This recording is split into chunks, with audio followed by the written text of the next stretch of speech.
বিসমিল্লাহির রহমানির রহিম। অষ্টম শ্রেণীর শিক্ষার্থীরা, তোমাদের সামনে অর্ধবার্ষিক পরীক্ষা 1 তারিখ থেকে হতে যাচ্ছে। সেই উপলক্ষে আমি যারা দুর্বল তাদের জন্য সংক্ষিপ্ত একটি সাজেশন তৈরি করলাম।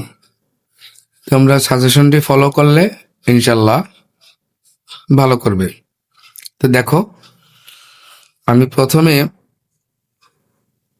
ক বিভাগ পাটিগণিত, এখানটার 2টা অধ্যায় আমি সিলেকশন করছি। অনুশীলনী 1, এখান থেকে 4-এর ক, 6 নাম্বারটা পৃষ্ঠা 11-এর 6, 7, 8। এখানে 6 নাম্বারটা কিন্তু আমি ইম্পর্টেন্ট দিছি, এটাও কিন্তু ইম্পর্টেন্ট দিছি স্টার চিহ্ন দেওয়া।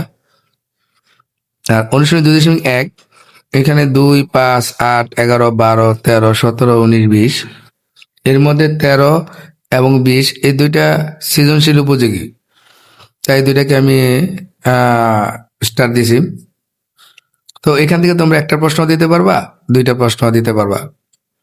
খ বিভাগ থেকে হলো বীজগণিত 4.1 আর 4.2 2টা অধ্যায় দিয়েছি, আরো অধ্যায় আছে, উৎপাদক আছে, লসাগু গসাগু আছে, তো ওখান থেকে আমি দিলাম না। তোমরা এখান থেকে একটা অঙ্ক কমন পেয়ে যাবা। তো 4.1-এর এই যে এগুলা বর্গ নির্ণয়, সরল করা, এই অঙ্কগুলো মান নির্ণয়ের অঙ্কগুলা 4.2 এখানে আছে স্কোয়ারের বর্গের সূত্র দিয়ে করবা, আর এখানে হলো ঘন নির্ণয়ের সূত্র দিয়ে করবা।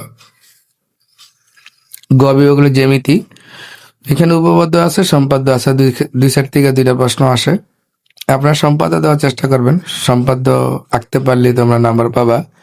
কিন্তু উপপাদ্য তো দেখা যায় অনেকে ভালো বুঝে, অনেকে পারে না, সেই জন্য আমি সাজেস্ট করি না, আমি করি সম্পাদ্য যেন তোমরা দাও। আর ঘ বিভাগ থেকে হলো তথ্য উপাত্ত, এটা তোমরা জানো, এখান থেকে তোমরা 2টা প্রশ্ন পাবা এবং 1, 2, 3, 7 এই 4টা অঙ্ক করলেই দেখা যায় তোমরা 2টা অ্যান্সার করতে পারবা। এখান থেকে আসে কি, আসে তোমার গড় নির্ণয়, আসে তোমার মধ্যক নির্ণয়, আসে তোমার আয়তলেখ অঙ্কন করা, আসে গণসংখ্যা সারণী তৈরি করা। তাইলে এগুলা শিখলেই তুমি এখান থেকে 2টা প্রশ্ন পেয়ে যাবে। তো এইখান থেকেই তুমি 5 নম্বর উঠাইতে পারো, 10, 10, 20 করে। তো নিয়ম হলো তোমাকে মোট 5টা প্রশ্ন অ্যান্সার করতে হয় সৃজনশীল অনুযায়ী।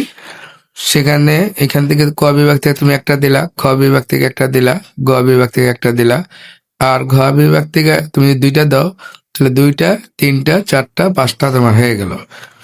তো তাহলেই তুমি ভালো করতে পারবা। আর এর সাথে সংক্ষিপ্ত আছে, এগুলা করলে তুমি সংক্ষিপ্ত প্রশ্ন পাবা, আবার অবজেক্টিভও পাবা। তাই তোমাদের শুভকামনা করে আমি এখানেই শেষ করলাম।